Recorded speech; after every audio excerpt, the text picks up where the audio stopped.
And introducing our guest speaker, the great JT. He's going to give us some insight on the PR industry as a publicist and go into a little bit detail about the clients he have.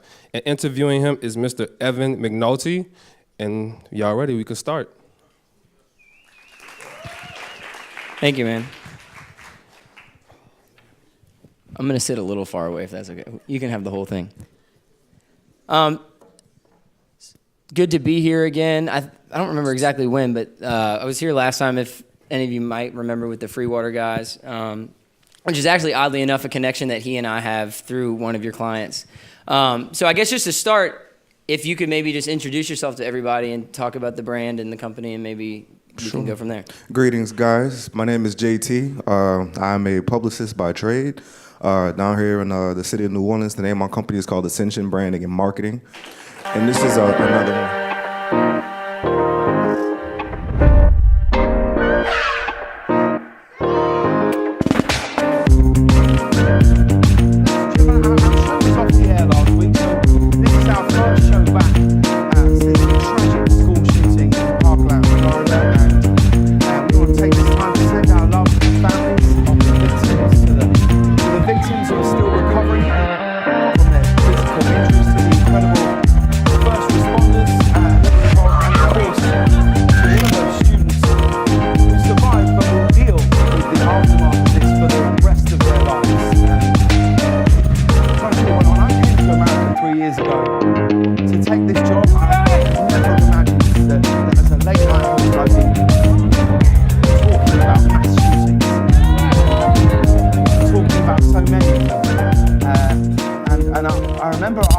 About the Las Vegas shooting.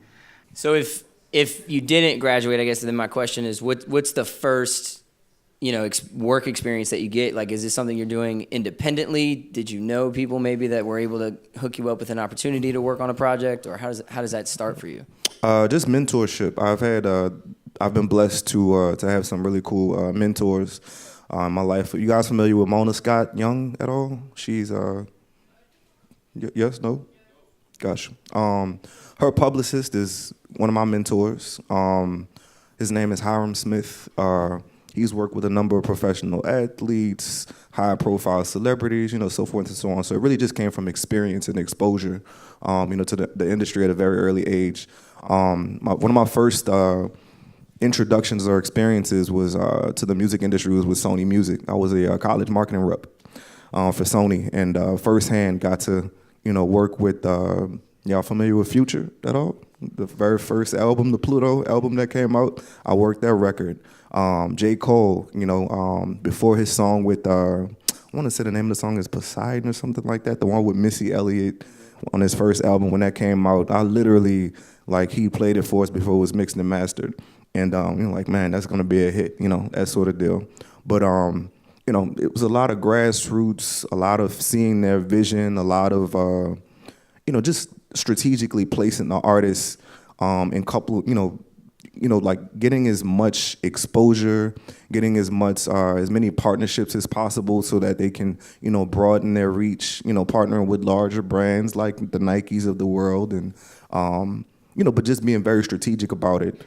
I've had, a ton of experience in the music industry and working with the special guest that I have here for y'all to meet today, who actually happens to be my little brother as well. So I need to backtrack for just a second, because I sometimes have difficulty putting my head around what I'm looking for in a publicist. Sometimes it's like a missing piece of a puzzle to a lot of different situations that I've been in. So could you maybe do that for me, explain what it is that I maybe need to look for in a publicist? To be honest, I interned one time when I was in college online with a guy who said he was a publicist in Los Angeles, and quickly I just realized that he was just kind of taking money from people, saying he had a Rolodex and he would send your stuff out and this and that. But I could see from the inside of the situation that it wasn't something I wanted to be a part of, and I'm sure he was a fraud. But since then, I've always just been a little confused about what it is that, like what services really are rendered from a publicist or what I should be looking for. Gotcha. I mean, pretty much the typical, services that a publicist offers is, the press releases, curating events, but the most important thing is just relationships. Right. I oftentimes find myself connected to any and everything going on here in the city. But at the end of the day, the most important thing or the most important service that a publicist offers is the ability to take whatever your brand is, if it's music, if it's a business, and be able to strategically disseminate that information about your brand, about you as an artist, to the people that it needs to get to. Right, and so there is value in the relationships and the contacts that you do have, having done this for such a long time. So y'all give a warm Loyola welcome for Kevin Styles.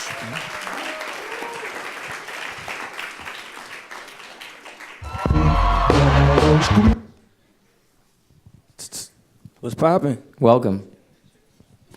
Do you want to give yourself any kind of introduction, or was that enough? Y'all might have seen me on Chip 4-Star commercial, and TV. On TV, I'm also going to be on American Idol in 2 weeks.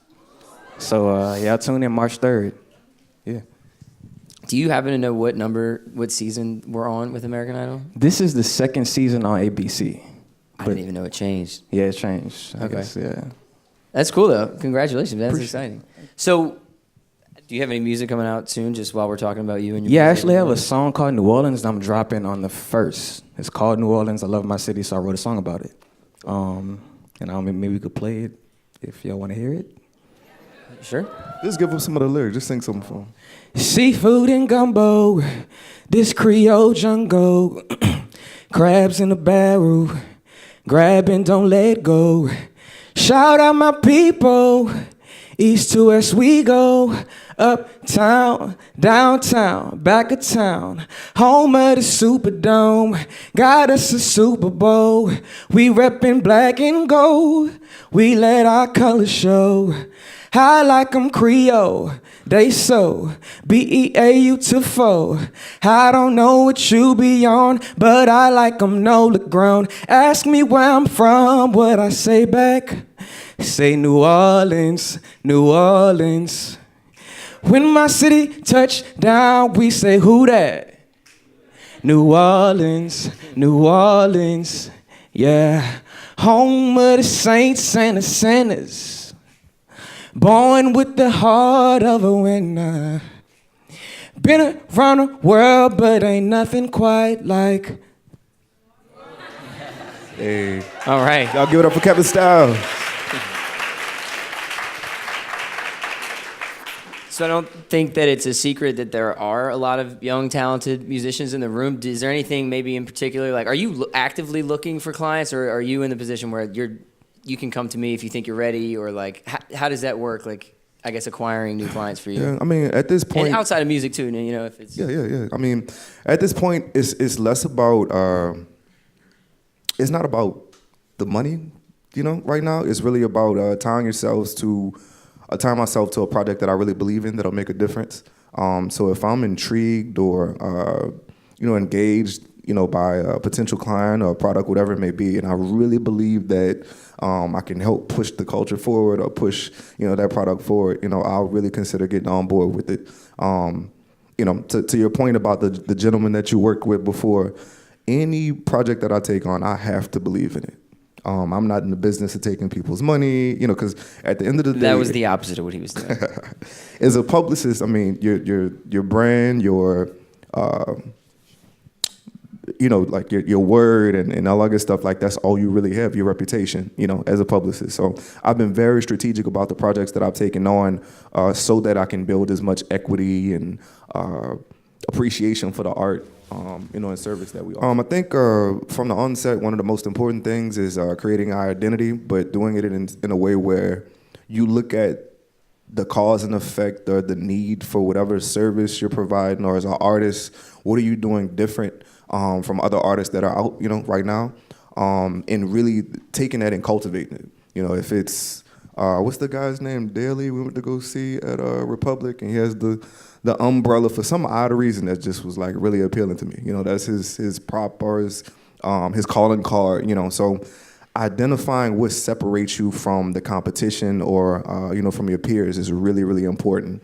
Identify it and cultivate it, and then disseminate it. When you are a family with somebody and you also do business together, it kind of creates some difficulties. I think mainly pertaining to when we first started out, a lot of the opportunities that he created were bigger than I was. You know what I'm saying? So I think that it's important as an artist to first establish your artistry and know yourself as an artist before you get some of those opportunities. And that was one of the things, I guess he worked for Sony for so long, he applied what he learned, but I wasn't at the level yet where I could, So that's probably my biggest struggle. I think it is a struggle, and I guess the answer to resolving that is just making sure that you remember that you're family, really taking advantage of unique moments and opportunities, that aren't fabricated, that aren't, genuine. Yeah. So, the internet, specifically Instagram, has changed the game, right? I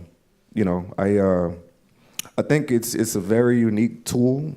I look at Instagram and social media as a tool to even brand yourself. Painting a picture of who you are and what you do. You have total control over how you want it placed.